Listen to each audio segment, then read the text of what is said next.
सच के लिए बेखौफ बेबाक जंग, वर्तमान क्रांति न्यूज 24 के संग। नमस्कार, स्वागत है आपका आपके अपने वेब चैनल वर्तमान क्रांति न्यूज 24 में। नमस्कार, वर्तमान क्रांति न्यूज 24 में आपका स्वागत है। मैं हूं आपके साथ दीप्ति। आइए रुक करते हैं आज की खास खबरों के साथ।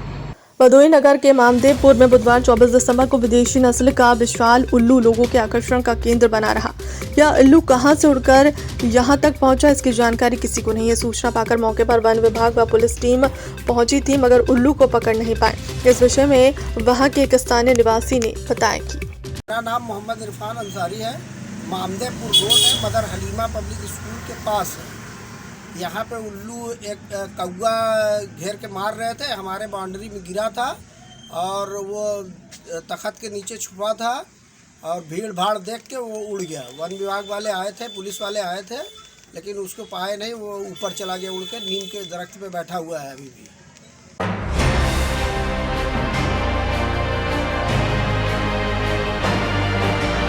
होश में आओ, होश में आओ, होश में आओ। बांग्लादेश तेरा टुकड़ा होगा, बांग्लादेश तू होश में आओ, होश में आओ, होश में आओ। बांग्लादेश तू होश में आओ, होश में आओ, होश में आओ। मोदी जी मुर्दाबाद, मुर्दाबाद, मुर्दाबाद। कट्टरपंथी मुर्दाबाद, मुर्दाबाद, मुर्दाबाद। माता की जय। वंदे मातरम, वंदे मातरम, वंदे। अंतर्राष्ट्रीय हिंदू परिषद और राष्ट्रीय बजरंग दल के कार्यकर्ताओं द्वारा बंगाल में हिंदुओं पर हो रहे नृशंसतापूर्ण अत्याचार के विरोध में बुधवार 24 दिसंबर को भदोही में जबरदस्त विरोध प्रदर्शन किया गया है।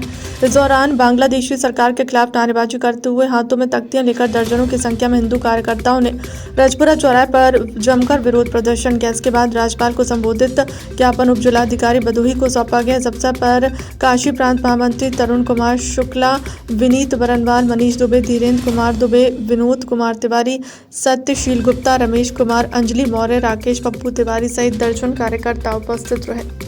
बांग्लादेश के अंदर अल्पसंख्यक हिंदू समाज के ऊपर लगातार नृशंस हत्याएं हो रही है। शेख हसीना की सरकार के तख्तापलट के बाद लगभग अब तक 80-90 घटनाएं हो चुकी, जिसमें हजारों हिंदू, बेकसूर हिंदू की नृशंस हत्या ने पूरे संपूर्ण देश के हिंदुओं के हृदय को हिला के रख दिया है। आज संपूर्ण भारतवर्ष का हिंदू व्यथित है। आज हम सब लोग ज्ञापन के माध्यम से महामहिम राज्यपाल महोदया को एक ज्ञापन देकर भारत सरकार से हम सब मांग करने के लिए आए हैं कि इसको मुद्दे को संज्ञान में लें और हिंदुओं की जो नृशंस हत्या हो रही है उसको रोकने की कोशिश करें। हिंदू समाज बहुत उद्दलित है, बहुत व्यथित है और सड़क से लेकर बांग्लादेश की सीमा तक आंदोलन करने के लिए हम सब बाध्य हैं।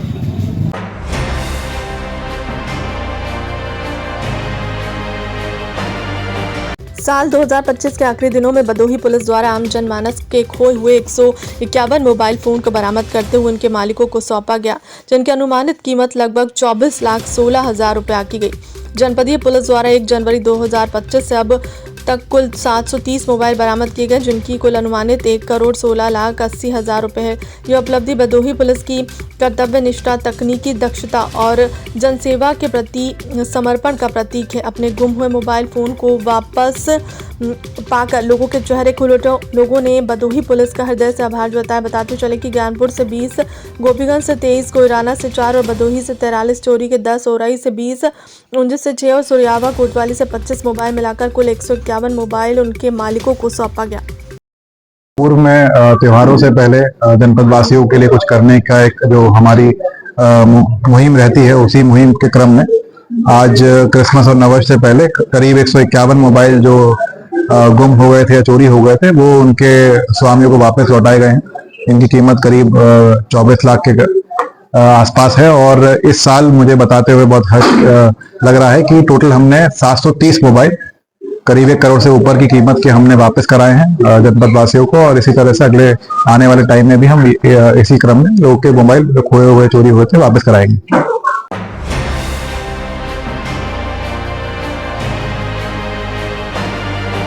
सेमराजनाथ माघ मेला व कल्पवास की तैयारियां और शांति व्यवस्था का स्थलीय निरीक्षण जिलाधिकारी शैलेश कुमार व पुलिस अधीक्षक अभिमन्यु मांगलिक द्वारा बुधवार को किया गया। इस दौरान उन्होंने जल निगम विभाग का कार्य पूर्ण न होने पर अधिशासी अभियंता को कड़ी फटकार के साथ हिदायत दी कि 2 दिन के भीतर कार्य को पूर्ण करें, अन्यथा सख्त कार्रवाई की जाएगी। नगर पालिका के अधिशासी अधिकारी के निर्देश दिया कि मेले में पर्याप्त प्रकाश व्यवस्था सुनिश्चित करने के लिए 25 स्ट्रीट लाइट देने के साथ ही सफाई व्यवस्था सुनिश्चित कराएं। निरीक्षण के में जिलाधिकारी ने मुख्य चिकित्सा अधिकारी को निर्देशित किया कि मेला क्षेत्र में आने वाले श्रद्धालुओं और कल्पवासियों की सुविधा के दृष्टिगत सेमरात प्राथमिक स्वास्थ्य केंद्र और मोबाइल टीम द्वारा जीवन रक्षक दवाओं की अनिवार्य रूप से व्यवस्था की जाए। 24 घंटे रोस्टर वार एम्बुलेंस सहित डॉक्टरों की टीम की तैनाती कर मोबाइल नंबर सहित सूची उपलब्ध कराएं। उन्होंने अपर पुलिस मुख्य अधिकारी से स्नान के बाद महिलाओं के कपड़ा बदलने हेतु अस्थायी चेकिंग रूम बनवाने का निर्देश दिया। वन विभाग को कल्पवासियों के लिए अलाव हेतु लकड़ी उपलब्ध कराने का निर्देश दिया। साथ ही संबंधित विभाग के अधिकारियों को निर्देश दिया कि अपने अपने विभाग से एक नोडल अधिकारी व कर्मचारियों की तैनाती कर सूचना उपलब्ध कराना सुनिश्चित कराएं। साथ ही मेले की पूरी निगरानी हेतु प्रभारी मेला अधिकारी की तैनाती करने हेतु संबंधित अधिकारियों को निर्देश दिया। पुलिस अधीक्षक अभिमन्यु मांगलिक ने सुरक्षा के दृष्टिगत मेले में पर्याप्त पुलिस बल, बैरिकेडिंग, जल पुलिस, नाविक, गोताखोर, महिला पुलिस की व्यवस्था सुनिश्चित करने के निर्देश संबंधित अधिकारियों को दिए।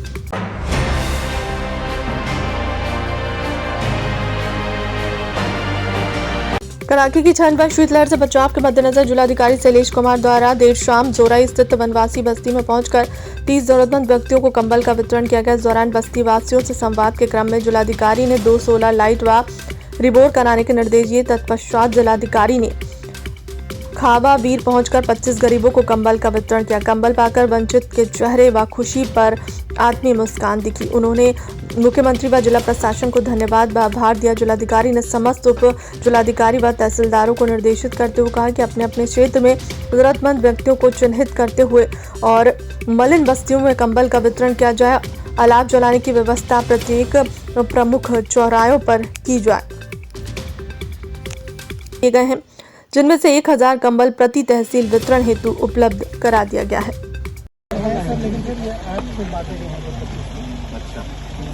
कुछ वो वाले कंबल भी लेकर रख लो। विभिन्न स्थानों पर ठंड से निपटने के लिए विभिन्न प्रकार की व्यवस्थाएं की गई हैं, जिसमें कि अलग अलग जो हमारे नगर पालिका, नगर पंचायत वाले क्षेत्र हैं वहाँ पर रैन बसेरों की व्यवस्था है। उसके अलावा विभिन्न स्थानों पर जनपद के खासकर शहरी क्षेत्रों में और जो ग्रामीण क्षेत्रों में हमारे भीड़ भाड़ बड़े वाले जो हमारे एरियाज रहते हैं वहाँ पर भी अलाव की व्यवस्था की गई है। इसके अलावा जिला प्रशासन की ओर से कंबल वितरण के कार्यक्रम भी चलाए जा रहे हैं, जो कि हमें आपदा मद से कंबलों की प्राप्ति हुई है। उसी के क्रम में आज हम लोग यहाँ पर जोरई में जो मुसहर बस्ती है वहाँ पर आए हुए हैं। जो यहाँ के लोग हैं उनको आवश्यकता थी, तो यहाँ पर भी हम लोगों ने करीब 30 लोगों का एक समूह है, इन लोगों को कंबल वितरण का कार्य किया है। इसके अलावा हम लोगों ने तहसीलों पर भी कंबलों की आपूर्ति सुनिश्चित करवा ली है। 1000 कंबल हम लोगों ने तहसीलों पर दे दिए हैं और पिछली बार भी करीब जो हैं 8000 कंबल बटे थे। इस बार हम लोग चाहते हैं कि 12 से 13000 कंबल इस बार बटने चाहिए। इसके अलावा बहुत सारी हमारी समाजसेवी संस्थाएं हैं, उनके माध्यम से भी कंबलों के वितरण का कार्य चल रहा है। अभी पिछले विगत वर्ष में भी ज्ञानपुर में एक वितरण का कार्यक्रम हुआ था और आगे जो है कई सारे लोगों ने समय दे रखा है। तो हमें पूरी उम्मीद है कि जो आमजन है उनको किसी प्रकार की समस्या नहीं आने दी जाएगी, चाहे वो कंबल का वितरण हो या कई जगहों पे कई सारे ऐसे हमारे महानुभाव हैं जो कि गर्म कपड़ों का वितरण भी करते हैं और साथ साथ जो है लकड़ी इत्यादि की पर्याप्त व्यवस्था है। अलाव वगैरह भी सब जगह जल रहे हैं और शेल्टर होम पे अच्छी व्यवस्था सुनिश्चित की गई है। फिलहाल के लिए खबरों में इतना ही। बने रहे हमारे चैनल के साथ। नमस्कार।